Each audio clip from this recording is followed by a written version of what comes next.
ഇത് പ്രധാനപ്പെട്ട ടോപ്പിക്കിലേക്ക് പോകാം. ഈ പ്രധാനപ്പെട്ട ടോപ്പിക് എന്ന് പറയുമ്പോൾ ഓൾറെഡി നമ്മൾ ഡിസ്കസ് ചെയ്ത് തന്നെയാണ് പലതായിട്ട്. ഞാൻ ഇൻഡെപ്തിൽ എന്ത് ചെയ്യണം, ഡിസ്കസ് ചെയ്യാൻ പോകണം.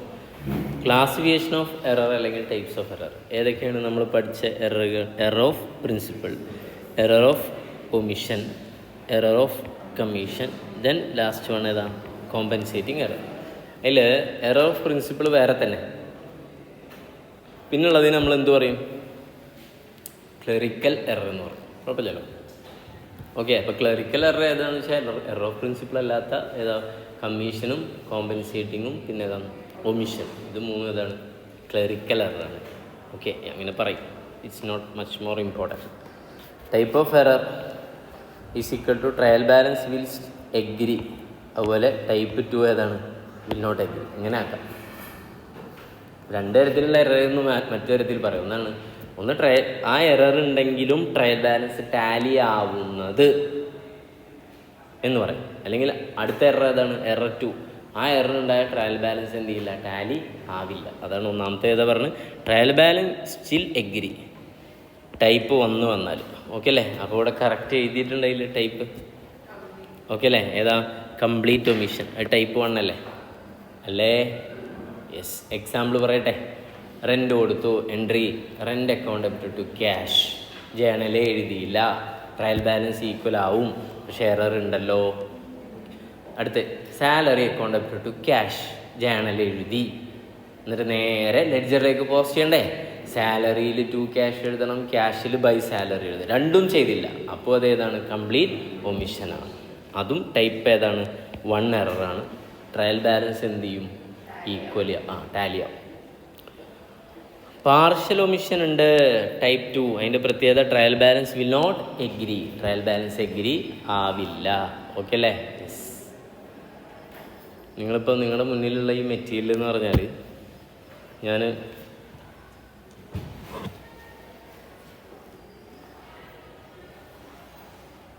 ഇതെൻ്റെ ബുക്കാണ്. +1 എക്കോണമിക്സ് +1 നമ്മുടെ സ്റ്റേറ്റ് സിലബസ്. സ്റ്റേറ്റ് തന്നെ NCERT തന്നെയല്ലേ? NCERT. അപ്പം അതിൽ കോപ്പി റൈറ്റ് ഒക്കെ എടുത്ത സാധനം, ഇതിലുള്ള സാധനമാണ് ഇപ്പോൾ ഞങ്ങൾക്ക് ഇതിലേക്ക് തന്നുള്ളത്. +1 ബേസിക്. ഞാൻ ഈ ബുക്ക് ഉണ്ടാക്കുമ്പോൾ എൻ്റെ ഏറ്റവും വലിയ വെല്ലുവിളി എറർ എന്ന ചാപ്റ്റർ എങ്ങനെ എന്ത് ചെയ്യാം, പ്രസൻറ്റ് ചെയ്യാമെന്നായിരുന്നു. വ്യത്യസ്തമായിട്ട് ചെയ്യണം, എന്നാൽ ഇൻഡെപ്തിൽ ചെയ്യണം, സിംപ്ലിഫൈഡ് ആക്കണം. അപ്പോൾ സത്യം പറഞ്ഞാൽ കുറേ ഞാൻ ഇരുന്ന സമയം ഏറ്റവും കൂടുതൽ ചിലവഴിച്ച ഏത് ചാപ്റ്ററിനാണ്? ഈ ചാപ്റ്റർ ഇതാക്കാൻ വേണ്ടിയിട്ട്. നമ്മൾ റെഫറൻസ് എടുക്കും, അല്ല നമുക്ക് പറ്റില്ലല്ലോ, നമുക്ക് നോളജ് വേണ്ടേ. ഞാനൊരു 20ഓളം ബുക്കുകൾ എന്ത് ചെയ്തിരുന്നു? കളക്ട് ചെയ്തിരുന്നു. 20ഓളം ഓതേഴ്സിൻ്റെ ബുക്ക്. അതിൽ പഴയതുണ്ടായിരുന്നു, ലേറ്റസ്റ്റ് ആയിട്ടുണ്ടായിരുന്നു.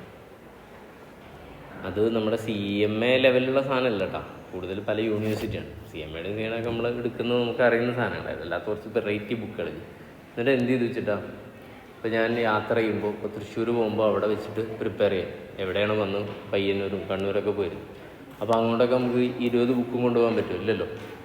അപ്പോൾ ആ ഒരു ലിമിറ്റേഷൻ ഞാൻ അങ്ങനെ ആലോചിച്ചപ്പോൾ തോന്നി, ഞാൻ 20 ബുക്കും എന്ത് ചെയ്ത് വെച്ചിട്ടാണ്, അപ്പം റെക്ടിഫിക്കേഷൻ ഓഫ് എറർ ആ 20 ബുക്കിൽ നിന്നും ആ ചാപ്റ്ററിൻ്റെ മാത്രമായിട്ട് എന്ത് ചെയ്തു? ഫോട്ടോ കോപ്പി എടുത്തിട്ട് അത് സ്പൈറൽ ചെയ്തിട്ട് എന്ത് ചെയ്തൊരു ബുക്കാക്കി. ഫൈനൽ അക്കൗണ്ടിൻ്റെ ചിലപ്പോൾ 1-2 ബുക്ക് ഉണ്ടാവും. അപ്പോൾ എളുപ്പമല്ലേ കൊണ്ടുപോകാൻ. അപ്പോൾ 20 ബുക്ക് എന്ത് ചെയ്യാം? ഒരു ബുക്കിലാക്കി. അങ്ങനെ മൊത്തം അരിച്ച് പറക്കിയിട്ട് ഒരു കൺക്ലൂഷനിലെത്തി. എന്താണ് സാധനമാണ് ഇതെന്ന് വെറുതെ പറഞ്ഞു എന്നുള്ളൂ. എൻ്റെ ഒരു സുഖത്തിന് വേണ്ടി പറഞ്ഞു. Okay, yes.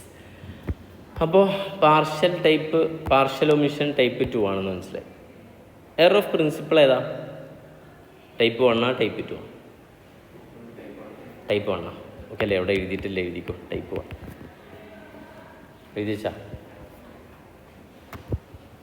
എഴുതാൻ പ്രയാസമുള്ളവർക്ക് മാഷ് എഴുതി തരുന്നതായിരിക്കും കേട്ടോ. ടൈപ്പ് 1. എറർ ഓഫ് കമ്മീഷൻ എന്താ? കണ്ട, ടൈപ്പ് 1 ആവാം, 2 ആവാം. ഓക്കെ അല്ലേ? യെസ്. അതിനെക്കുറിച്ച് നമുക്കിപ്പോൾ ഡിസ്കസ് ചെയ്യണ്ട. 2 ആവും. കോമ്പൻസേറ്റിംഗ് എറർ ഏതാണ്? ടൈപ്പ് 1.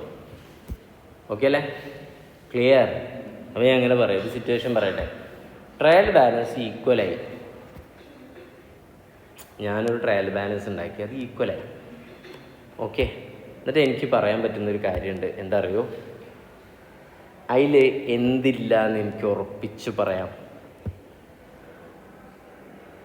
കമ്മീഷൻ ഇല്ലെന്നും പറയാം, പിന്നെ ഏതും പറയാം, പാർഷ്യൽ ഒമിഷൻ ഇല്ലെന്നും പറഞ്ഞൂടെ. പാർഷ്യൽ ഒമിഷൻ ഉണ്ടായിരുന്നെങ്കിൽ എൻ്റെ ട്രയൽ ബാലൻസ് എന്താവില്ല, ടാലി ആവില്ല. അതുകൊണ്ടാണ് ഞാൻ പറഞ്ഞത്. അതേപോലെ എറർ ഓഫ് കമ്മീഷനിൽ രണ്ടുണ്ട്. തൽക്കാലം ഞാൻ നമ്പർ 2 ടൈപ്പ് 2 ആയിട്ട് അസ്യൂം ചെയ്യട്ടെ. അപ്പോൾ ട്രയൽ ബാലൻസ് ഈക്വൽ ആയാൽ എനിക്ക് ഒരു കാര്യം എന്ത് ചെയ്യാൻ പറയാൻ പറ്റും, ഏതൊക്കെ എറർ ഇല്ല. പാർഷ്യൽ ഒമിഷനും ഇല്ല, എറർ ഓഫ് കമ്മീഷനും ഇല്ല. അപ്പോൾ നിങ്ങൾ എൻ്റെ അടുത്ത് ചോദിക്കുകയാണ്, ഇവിടെ കംപ്ലീറ്റ് ഒമിഷൻ ഉണ്ടാവാം, എറർ ഓഫ് പ്രിൻസിപ്പിൾ ഉണ്ടാവാം, കോമ്പൻസേറ്റിംഗ് എറർ ഉണ്ടാവാം. അപ്പോൾ എന്താ എറർ, ട്രയൽ ബാലൻസ് ടാലി ആയില്ലേ? ട്രയൽ ബാലൻസ് ടാലി ആയി. പക്ഷേ ഈ പറയുന്ന എറർ ഓഫ് പ്രിൻസിപ്പിളും കംപ്ലീറ്റ് ഒമിഷനും കോമ്പൻസേഷനും ഒക്കെ ഉണ്ടായാലും എന്തുണ്ടാവും, ട്രയൽ ബാലൻസ് ഈക്വൽ ആവും. പക്ഷേ സ്റ്റിൽ അവിടെ എന്തുണ്ടാവാം, തെറ്റുകൾ ഉണ്ടാവാം. ഓക്കെ അല്ലേ? ക്ലിയർ? ഇനി ഡീറ്റെയിൽഡ് നോട്ട് ഓൺ ഏതാണ്, ടൈപ്സ് ഓഫ് എറേഴ്സ് ആണ് പറയാൻ പോകുന്നത്. ക്ലിയർ അല്ലേ? ഫസ്റ്റ് ഏതാണ്, എറർ ഓഫ് പ്രിൻസിപ്പിൾ, പിന്നെ error of omission, error of commission, compensating error. ഓരോന്നായിട്ട് പറയാം. ഫസ്റ്റ് ഒരു എക്സാമ്പിൾ ഏതാണ്, മിഷനറി പർച്ചേസ് ചെയ്ത് 25,000 രൂപ.